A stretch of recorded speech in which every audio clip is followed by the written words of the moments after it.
Welcome to Sober.Coffee, a weekly coffee chat sharing experience, strength, and hope for anyone on the sober road to recovery. You can download Sober.Coffee weekly on all podcast platforms and check us out on Instagram at Sober.Coffee Podcast and on Twitter at Sober.Coffee Pod. To learn more about us and to help support these sessions, visit online at Sober.Coffee. Here are your hosts, two guys on their own path to recovery, Mike and Glenn. Let's join them at the coffee shop.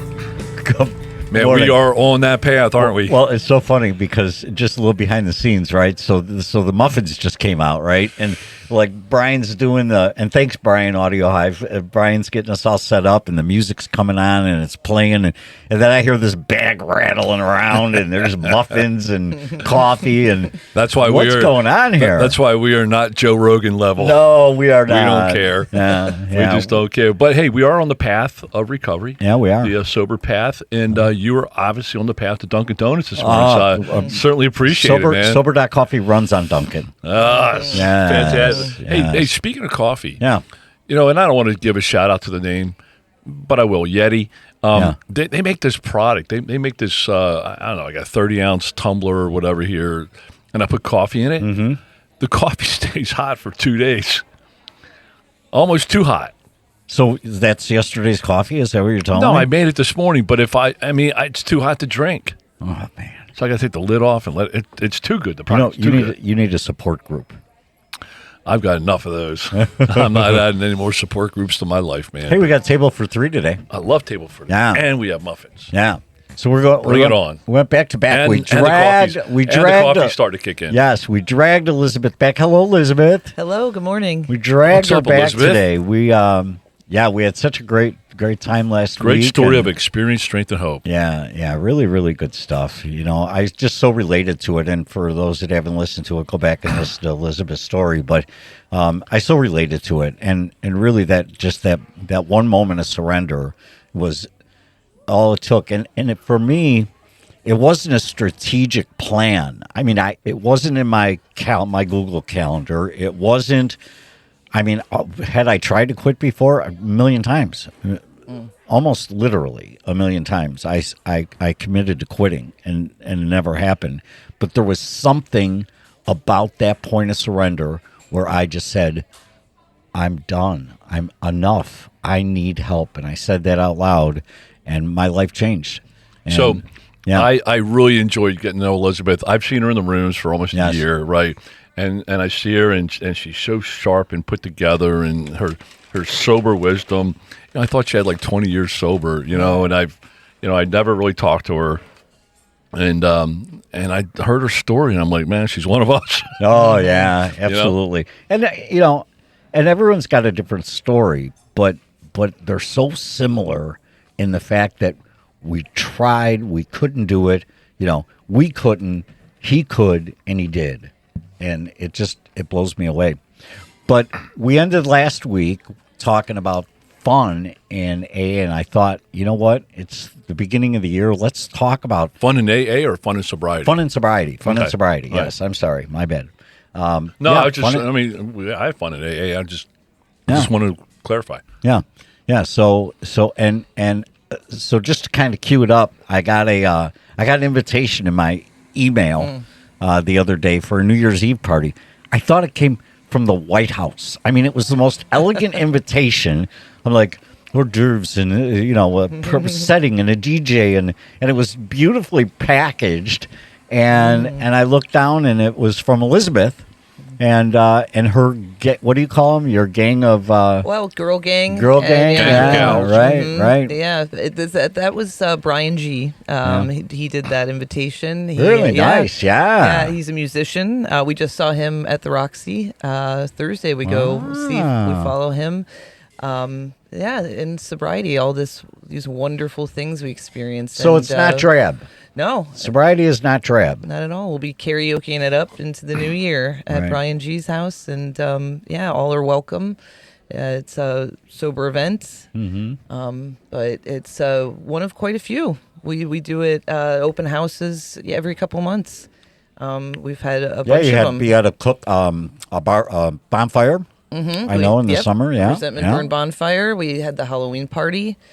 Hold on, back up. A what bonfire? A resentment burn bonfire. All right, talk to me. Talk to people who don't know what the heck that is. All right, so we had a party where we invited a bunch of wonderful sober people and anyone they wanted to bring, and got the bonfire going, and we write down some of our resentments and things that we want to let go of.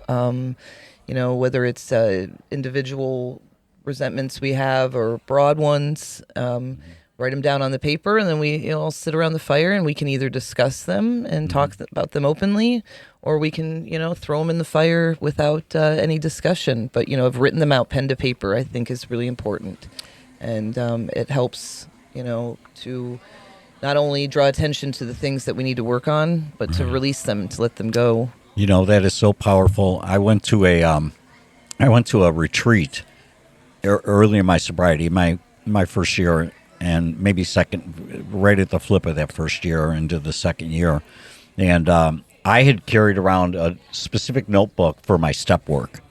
And I had all my notes in there from my fourth step. And I had, really serious stuff. I mean, I had really a lot of baggage in that book. And it was a binder. It was a dime store binder with the little metal, ribbing and I was just compelled just to throw it in that fire. We all sat around a fire, and I threw it in there and just watched. And jumped in after it. No, but check it out. I just sat there for an hour just by myself, just watching it burn and watching it go away. And there was such a release to that. The next morning, we're getting ready to leave, and I go out to the fire. And still burning? No, the book was burnt, but the spiral was still there. The spiral was still there. So I keep that in my keep it in my car because that reminds me that I held on to it, but I let it go. It's gone. But only the spiral remains. So I love that resentment burns. When we talk about fun in sobriety, my first rehab in 2003, I had a temporary sponsor. And so I was there about a week and I had all kinds of pain. And he says, hey, he goes, Sunday, I'm going to take you on a field trip. He said, it's going to be fun. And I'm like, my brain was just, I had like 8-day detox and I finally got it, first week of sobriety and I found this temporary sponsor. I'm like, okay. He says, I'm putting on a party for my sponsor's 20th year sobriety. And this guy was like a former NHL player. And I'm like, okay. And I said, hey, I'll help you, if you want to. I didn't want to be anywhere except for where I was at. So I'm like, hey, I'll come help you set up. And okay, that's great. It was like a 12-hour event. And I sat there and played Uno for 8 hours. Sober. and I thought halfway through that, I'm like, this is bullshit. I cannot live life this way. I didn't find people's jokes funny. I didn't find them humorous. I judged I was just in a nasty, terrible place. And I'm like, this is not fun. There is no fun in sobriety. Yeah. And I was really pissed. And I was very resentful. And I went to bed that night. I'm like, this is not for me. Yeah. And it wasn't. And look at you now. Glenn hosts events at his house often, and he likes to barbecue we have those all kinds big of fun. steaks, right? Yeah, and it's like nonstop laughter. Yes. It's nonstop laughter, and I don't know, you're just so in tune with it. We were talking about Danny G. Danny G hasn't missed one of them. Oh yeah, yeah, sober laughter too. I know. Yeah, There's nothing sober like laughter. it. I know, right? Right. Wildly wicked, inappropriate. Real. Right. It's you can laugh at yourself. Yeah. Things are really funny when you don't take yourself so seriously and you're not, filled with shame and guilt. Do you take? Life is pretty serious. There's a lot of crazy stuff going on in the world, and we just got through a pandemic, and that was crazy. And then you got war, and you got famine. But I don't know. I used to be caught up in what was going on in the world, and almost like a victim. I was part of the victim mentality, right?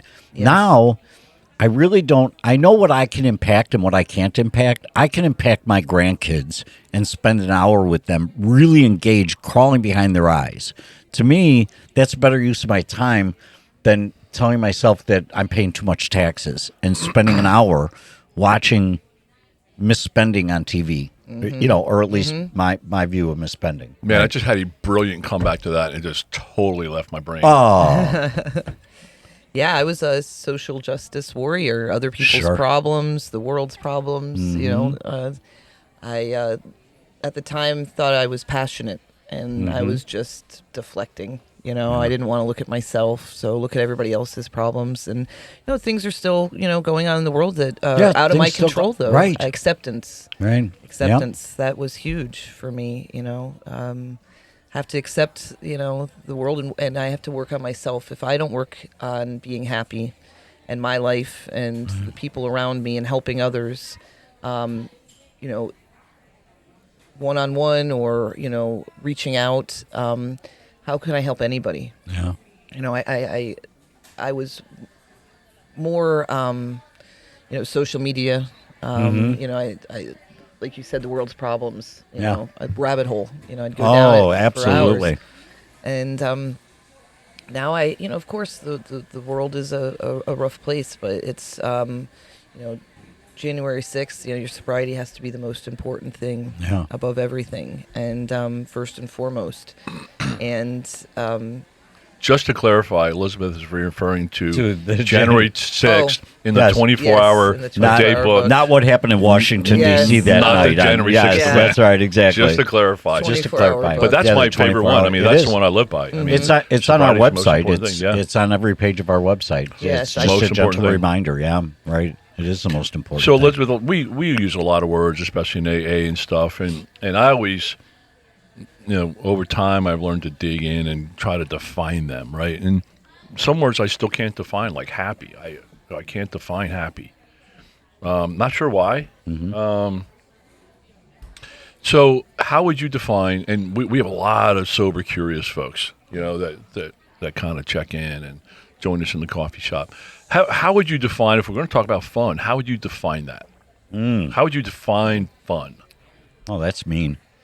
Yeah, laughter with others, being there for others, being of service. It gives me something, being with others, doing something for others, not being all about myself. You get out of yourself, those shared experiences. In sobriety, we do a lot. We have group texts. I start my mornings with group texts. Yeah. I have my pickleball thread. I have my girl gang thread. I have my 3 musketeers, my 2 best friends that I I started get the occasional program. texts from you. Yeah. Very uplifting and some I get music here and there. Yeah, music. Yep. Music's a big part. So are you Me too. part of those, or Yeah. do you lead those? Like, do you originate them, or do you? I have a few. I have started quite a few, and the early mornings, 5-ish. What I do is anybody that I add to them, I tell them to turn the notifications off. Right, Put it on right. silent, because like our pickleball thread, I mean, you're looking at 150 inspirational and You have 150 people on the pickleball thread. no, about 150 texts a day. Oh, okay. What? 17 people in our pickleball You thread. got 100. So it's Oh, yeah. 10 That's texts per great. person per day. Oh, that's a minimum. Holy smokes! You know what you should do? You should charge them per text. This could be a business model. Yeah, there we yeah. go. A business model. Yeah. Well, it's funny. We're part of some text strings, and Yeah. and we have this one for our men's church group, 19 guys. And I'm like, you know what? Text string is great 85% of the time. Yeah. 15% of the time is going to drive you I absolutely know it'll nuts. flare up, but I always acceptance. I think Turn the there's notifications off. Yeah. I never do, because I think I need to hear stuff sometimes, even when I don't think I need to hear it. that's the heartbeat, I really right. need to hear it, right? So I need if to- you're yes, making the that's the decision, heartbeat. then I you're love that. inside your own Yeah. head saying, "I know what's best." Yeah. No, man. Sometimes it's good to. Sometimes excellence is thrust upon you. Absolutely. I'd like to take a stab at there's some, at you the question you asked Elizabeth, and so define fun. For me, there's a comfort. There's a comfort in a setting. That's fun for me. When I hit that place of comfort, I don't need to be on game. I don't need to be alert. There's just a comfort. To me, that's when I am connecting to fun, because does that make sense? It's just this comfort that you're in a good setting, you know? Now, the symphony probably wouldn't be for me. I went to an event with my wife a couple of weeks ago, was not for me. But yet I felt that comfort. And I did it for, you know, you were open but to I felt it. that comfort. You know what the symphony is for me? Well, like a root canal with no Novocaine? No. Okay. It's a great nap. It really is. It was wonderful. I'd never really done it sober. Oh. You know, I had so many concerts, camping, everything, never sober. Yeah. So it was. That's how I look at it. All these firsts. You know, all these just the simple things are just so exciting. Exciting. And That's a getting good out word. there and doing Yeah. it, doing all these different things, or even the same things I used to do, but through different eyes, through Right. sober eyes. Right. I have such a wonderful group of friends I've met through I consider family. Right. Yep. So supportive, yourselves included. No judgment, lots of laughter. You know, Yeah. you can look into the other alcoholics' eyes, and you know, you just see. You just have a different feeling. You know, out in the wild is what I call outside the rooms. Yeah. You know, with normies. Out in the wild. Out in the wild. Out in the wild. You know, it's different. That's so accurate. Yeah, 'cause Yeah. it's a wild world out there. But you know, That's because so they may not cool. understand. But you look into another alcoholic or addict's eyes, and you can see that this person who had suffered and will suffer. We still have problems every Sure. day. Right. But it doesn't have to mean, you know, I'm going to mute myself or stunt myself by drinking or doing drugs and get through it. You know, I'm not alone anymore. I'm a part of. I'm love not that. apart from. I love that, because you're right. We're in a coffee shop right now with three people that were so hurt at our very core. Now, there is still hurt, but it doesn't touch the level of hurt that I was hurting before, emotionally, Absolutely. mentally, physically, spiritually. I was so hurting that now, I mean, because I can process. It's just so different. It's a different kind of hurt. So I will jump in and I will ask you a question. Yeah. Being here in this studio, is this fun for you? Yeah, absolutely. Is it fun for you, Elizabeth? Yes. Is it? Yeah. I'm so comfortable. So Very my exciting. wife, man, like I'll leave the house and I mean, she's not up at 4 a.m. for me to go podcast, but you know, it's like she'll say, like, I'm going to go work with a sponsee, or I'm going to go work. And she says, hey, have fun. And I'm like, this is not fun. Like, that's why I'm trying to learn the definition. I didn't just ask just for the show's sake. I asked because I really want to help define fun. And she always says that. And I'm like, this isn't fun. Like, Right. so I don't know what fun is, but you guys just helped me a little bit. What I've realized is, because both you mentioned serving, right? Yeah. And I think that's rewarding, and I think that's part of my purpose and passion, but I'm not sure if it's fun. But what I just clicked for me as you guys were talking is, I can't have fun in my own head. Right. I can't have fun by myself.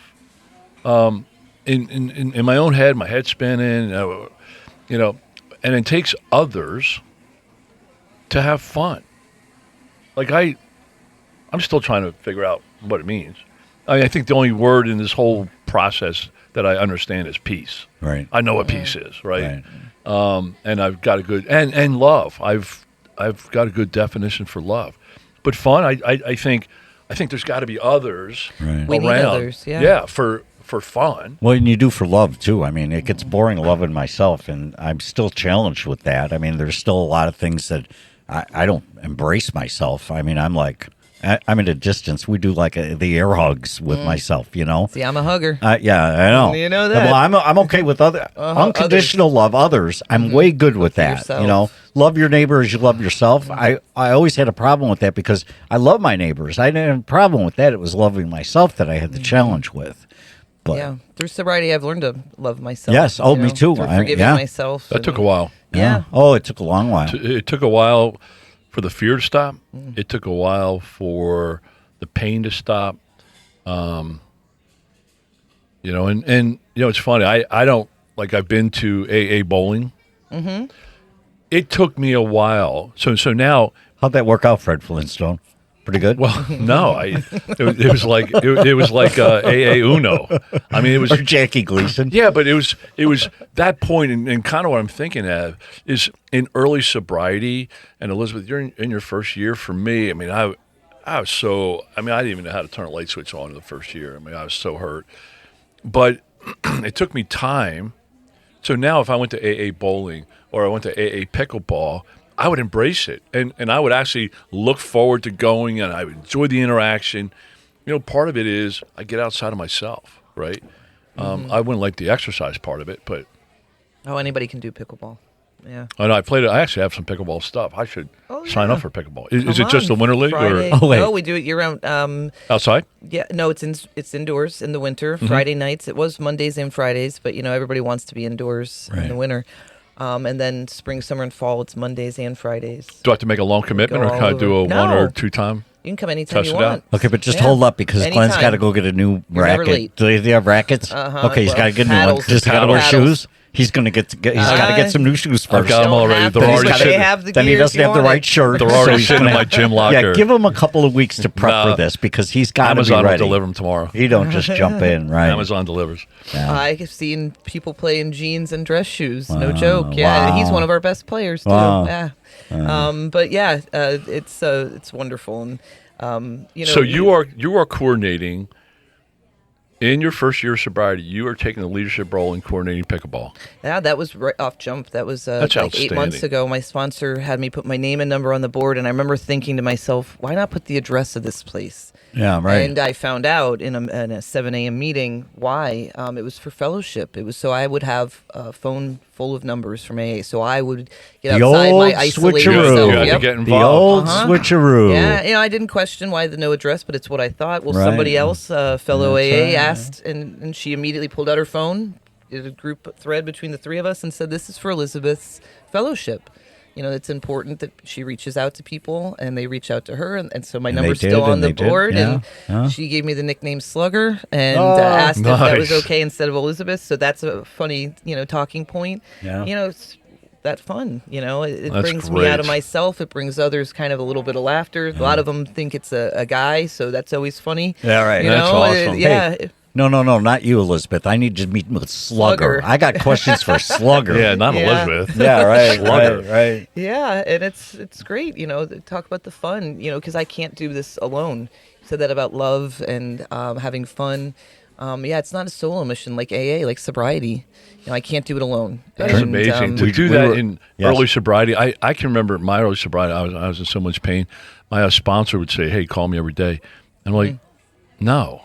And he's like, "I thought you surrendered and do whatever I told you to do." I'm like, okay. I said, "But what?" I mean, I was such an alonist. Yeah. I'm like, "What do you want me to say?" An alonist? Yeah. Is that a word? Just made that up. That's and a he good says, word. Yeah. He sat there and he said, "You know what? You pick up the phone, you dial my number, and here's what you say. Hey."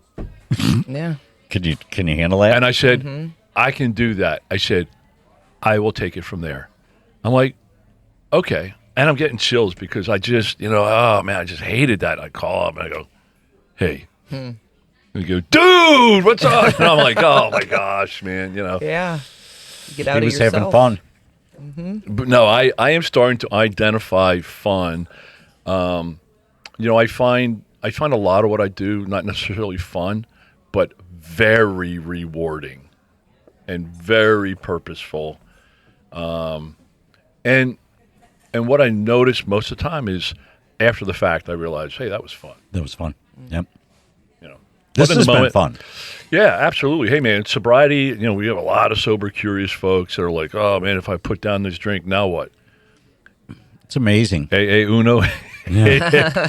All right, don't be scared away by the Uno story. Please stick with it for pickleball. That was the most painful thing I've ever done. There's light at the end of the tunnel. I mean, they were telling my brain wasn't even working. They were trying to tell these jokes to each other. Everybody's having a good time, and I'm just sitting there.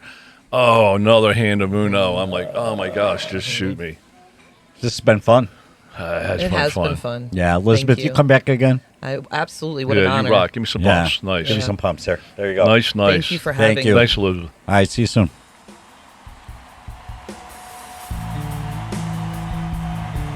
Thanks for joining us for today's coffee chat. To contact the show, email us at podcast@Sober.Coffee.